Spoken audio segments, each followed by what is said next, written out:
Of natural language processing. Natural language processing के applications की बात करेंगे, रियल एप्लीकेशंस में यूज हो, जो रियल लाइफ में यूज होता है।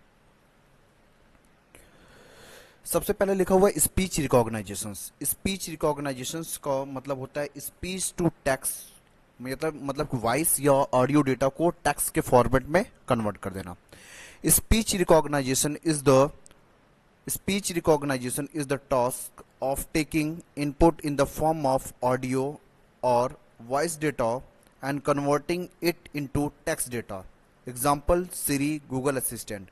जब आप Siri और Google Assistant का यूज़ करते हैं तो जो उसमें इनपुट दी जाती है वो वॉइस के फॉर्मेट में या फिर आप ऑडियो के फॉर्मेट में देते हैं तो वो क्या करता है, टेक्स्ट के फॉर्मेट में कन्वर्ट कर देता है।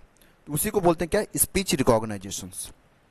यहाँ पे एक पर्सन है जो अपनी वॉइस डेटा को इनपुट के रूप में दे रहा है और ये क्या हो रहा है, टेक्स्ट के फॉर्मेट में कन्वर्ट हो जा रहा है। इसी को क्या बोलते हैं, स्पीच रिकॉग्नाइजेशंस। यहाँ पे एग्जांपल के तौर पे आप इसको समझ सकते हैं कि एक पर्सन गूगल असिस्टेंट का यूज़ कर रहा है और ओके गूगल उसने बोला, जैसे ही उसने ओके गूगल बोला तो यहाँ पे ओके गूगल राइट हो गया।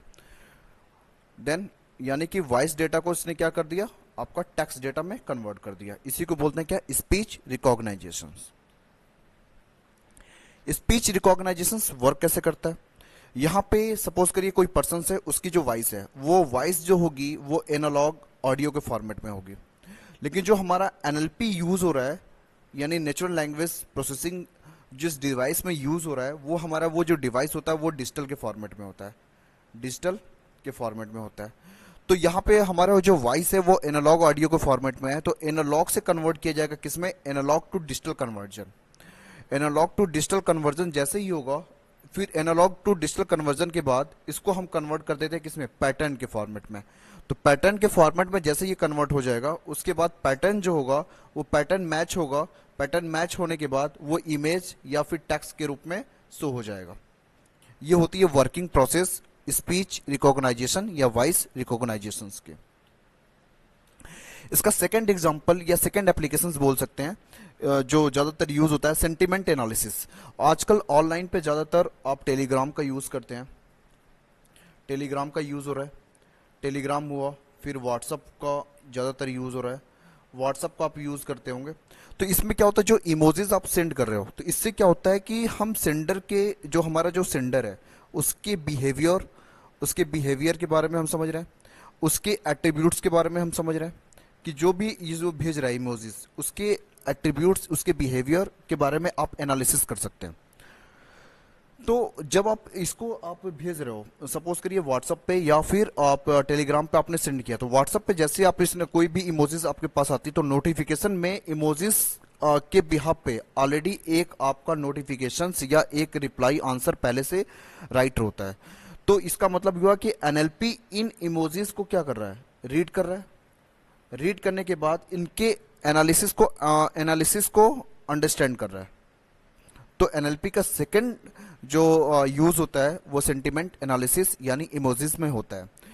अब इसके बारे में डिटेल समझते हैं। It is use on the wave to analyse the attitude, behavior, and emotional state of the sender. This application is implemented through a combination of NLP, natural language processing, and statistics by assigning the value to the text positive, negative, or natural. Identify the mood of the constant happy, sad, angry.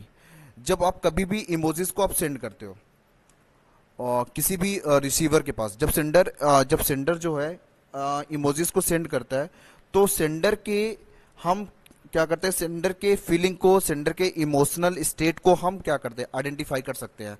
कौन करेगा identify, receiver. तीसरा इनका जो application है question answering में, suppose करिए Google assistant का आप यूज कर रहे हैं। गूगल असिस्टेंट का आप यूज करके आप क्या करेंगे, कोई भी क्वेश्चंस वॉइस डेटा के रूप में या फिर टेक्स्ट के रूप में आप अपने आंसर्स को पा सकते हैं।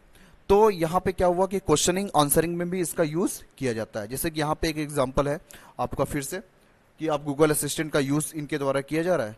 तो गूगल असिस्टेंट का यूज इनके द्वारा जैसे हो रहा है, तो ये वॉइस डेटा ग्रुप में इन्होंने क्या किया, यहाँ पे गूगल असिस्टेंट का यूज जो किया जा रहा है, तो वॉइस डेटा ग्रुप में हम यहाँ पे क्या कर रहे हैं, इनपुट दे रहे हैं। वॉइस डेटा ग्रुप में इनपुट जैसे क्वेश्चंस कर रहे हैं, आंसरिंग हमारा गूगल असिस्टेंट क्या करेगा, फाइंड करके दे देगा। तो क्वेश्चनिंग आंसरिंग में भी क्या होता है कि हम अपना एनएलपी का यूज किया जाता है। सेकेंड जो है स्पैम डिटेक्शंस में इसका यूज ज्यादा होता है। स्पैम डिटेक्शंस में क्या होता है, सपोज करिए अगर आपके पास फोन कॉल्स आती है, स्पैम कॉल आती है, तो स्पैम कॉल जैसे ही आती है आपके पास तो पूरा रेड मार्क हो जाता है, लिख देता है हरासमेंट कॉल। तो इसका मतलब हो गया ये वो अनवांटेड कॉल है, अनयूजफुल कॉल है।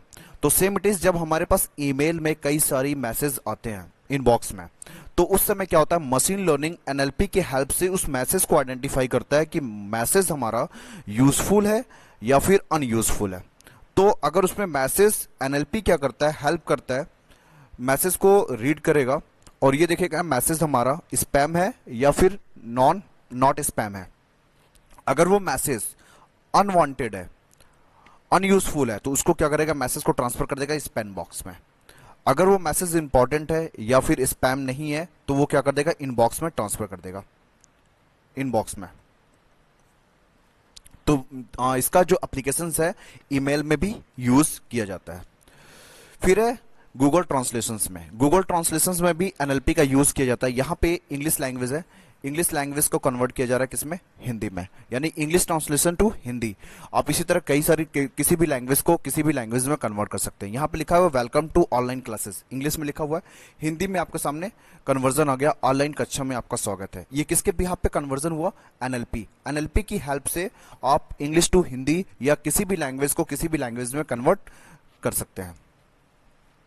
स्पेलिंग करेक्शन में भी इनका यूज होता है। स्पेलिंग करेक्शंस जैसे सपोज करिए अगर आप कीपैड पे जैसे ही मैसेज टाइप करते हैं, आधी स्पेलिंग आपने अगर राइट की है, फुल स्पेलिंग लिख के आ जाती है। किसकी हेल्प से होता है, वो एनएलपी की हेल्प से होता है। एनएलपी आइडेंटिफाई करता है। यहाँ पे लिखा हुआ है कि स्पेलिंग में मिस्टेक है, रेड मार्क आ गया, ठीक, इसकी करेक्ट स्पेलिंग भी शो कर रहा है, ठीक, वो किसके बिहाफ पे हो रहा है, एनएलपी। एनएलपी यहाँ पे हेल्प कर रहा है कि रॉन्ग स्पेलिंग को आइडेंटिफाई कर रहा है और करेक्ट स्पेलिंग के लिए आपको इंस्ट्रक्शंस दे रहा है, ठीक। ये किसके बिहाफ पे हुआ, वो भी आपका एनएलपी की हेल्प से हो रहा है। तो ये रियल एप्लीकेशंस है जो आजकल हमारे रियल लाइफ में यूज हो रहे हैं एनएलपी।